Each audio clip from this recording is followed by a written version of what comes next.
महाभारत का युद्ध अभी बहुत दूर था।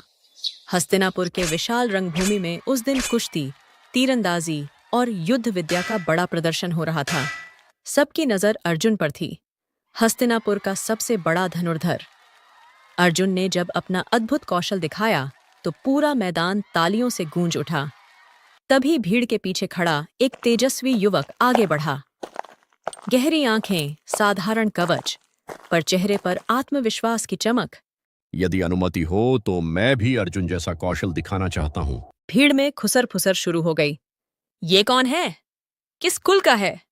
लेकिन युवक अडिग खड़ा रहा। थोड़ी देर में कर्ण ने एक एक कर वे सभी कौशल दिखाए जो अर्जुन ने किए थे, और उससे भी बढ़कर। मैदान में सन्नाटा छा गया। पहली बार किसी ने अर्जुन को बराबरी की टक्कर दी थी। अर्जुन क्रोध से बोला, तुम्हारा जन्म किस कुल में हुआ है? बिना कुल जाने तुम्हें मेरे बराबर कौन मान सकता है? कर्ण का चेहरा उतर गया। वह इतना श्रेष्ठ था, पर उसके पास कुल वंश बताने के लिए कुछ भी नहीं था।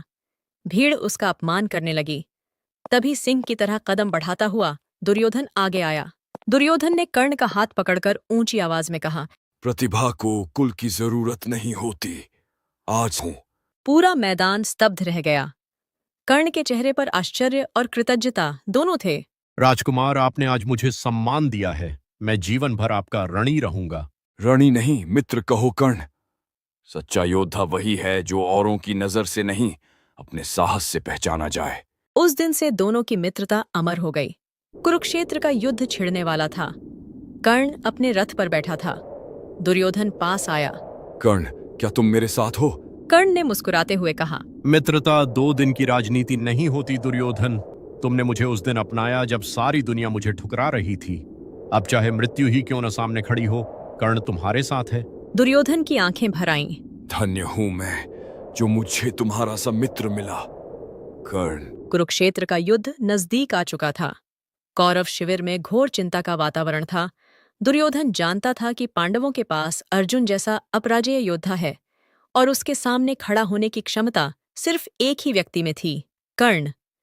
लेकिन उसी रात कर्ण शिविर से बाहर बैठा आकाश को देख रहा था। मन में शंका थी, अशांति थी। तभी दुर्योधन उसके पास पहुंचा।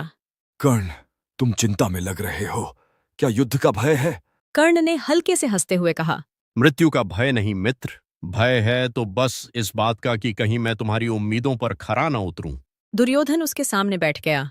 तुमसे बड़ी उम्मीदें रखना मेरा अधिकार है, क्योंकि इस दुनिया में सबसे अधिक भरोसा मुझे तुम पर ही है। कर्ण ने दुर्योधन की ओर देखा। उन आंखों में कोई छल नहीं था, सिर्फ सच्चा स्नेह था। अगले दिन सुबह एक अनचाहा मेहमान आया, कुंती, कर्ण की जन्मदात्री। परंतु कर्ण उस बात से अनजान नहीं था। कुंती ने धीरे से कहा, कर्ण, तुम पांडव हो। अर्जुन तुम्हारा सगा भाई है। कर्ण की सांसें रुक गईं। जन्म की सच्चाई उसके सामने थी, लेकिन मन में तत्काल दुर्योधन की छवि उभर आई। वह युवक जिसने युद्ध में मेरे 5 पुत्र बचने चाहिए। मुझे वचन दो कि तुम अर्जुन को नहीं मारोगे। कर्ण चुप रहा, फिर धीरे से बोला, माता, आपको वचन दूंगा कि अर्जुन के अलावा आपके 5 पुत्र सुरक्षित रहेंगे। लेकिन अर्जुन से युद्ध करके पीछे हटना, यह मैं दुर्योधन के साथ विश्वासघात होगा। तभी कुंती बोल उठी, तो तुमने दुर्योधन को ही मां से बड़ा मान लिया? कर्ण ने दृढ़ स्वर में कहा, जिस दिन दुनिया ने मुझे ठुकराया था, उसी दिन दुर्योधन मेरे लिए माँ, पिता, भाई सब बन गया था। मैं उसकी मित्रता नहीं तोड़ सकता। कुंती ने दुख भरी निगाहों से कर्ण को देखा और चली गई। उस रात कर्ण ने दुर्योधन को सारी बात बताई। दुर्योधन, मैं पांडव हूँ। दुर्योधन के चेहरे पर एक क्षण को मौन छा गया, पर फिर वह मुस्कुराया और बोला, तो क्या हुआ? मैंने तुम्हें कर्ण के रूप में पाया है, पांडव के रूप में नहीं। यदि तुम चाहो तो आज भी पांडवों के पास जा सकते हो। कर्ण की आंखें भर आईं। मैं जीवन भर आपका मित्र रहूंगा। कर्ण पांडव हो सकता है, पर मेरा हृदय वह सदैव आपका ही रहेगा। दुर्योधन ने उसका हाथ पकड़ लिया और बोला, संसार बदल जाए, युद्ध खत्म हो जाए, पर हमारी मित्रता न बदलेगी कर्ण।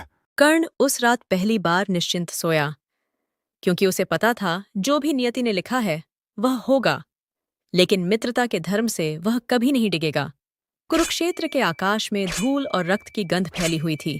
कर्ण रथ पर खड़ा था, शांत, दृढ़ और नियति का सामना करने के लिए तैयार। दूसरी ओर अर्जुन था, वह भाई जिससे लड़ना कर्ण की चाहत भी थी और मजबूरी भी। रथों की टकराहट, धनुष की प्रत्यंचा और रणभूमि की गर्जना के बीच दोनों योद्धा आमने सामने आए। कर्ण ने उच्च स्वर में कहा, अर्जुन, आज हमारा संघर्ष केवल युद्ध नहीं, भाग्य की परीक्षा है। कर्ण, भाग्य बदलने की शक्ति है मेरे पास, और आज मैं तुम पर चलने वाले हर बाण में अपने भाइयों का अपमान देखूंगा। दोनों के बाण आकाश को चीरते हुए भिड़े।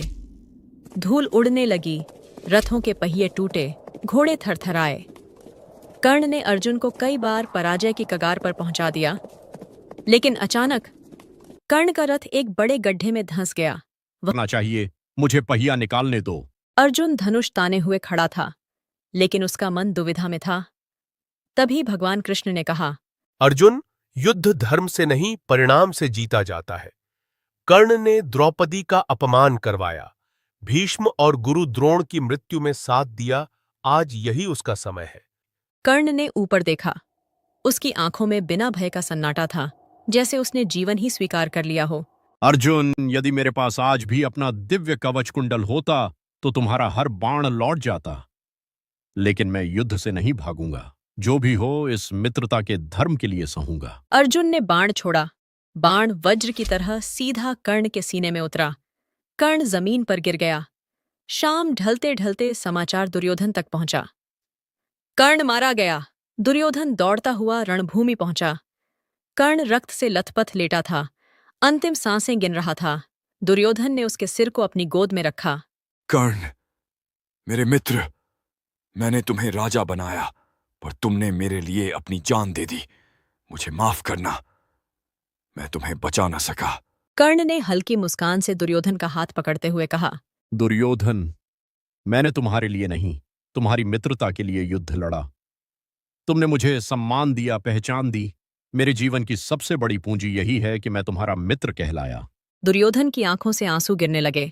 आज अगर मृत्यु भी सामने मुस्कुरा रही है तो इसीलिए कि मैंने अपने मित्र के लिए धर्म निभाया है। कुछ क्षण बाद कर्ण की सांसें थम गईं। दुर्योधन ने आकाश की ओर देखकर कहा, ईश्वर, यदि मित्रता का कोई धर्म है, कोई मूल्य है, तो कर्ण जैसी आत्मा को अमर कर देना।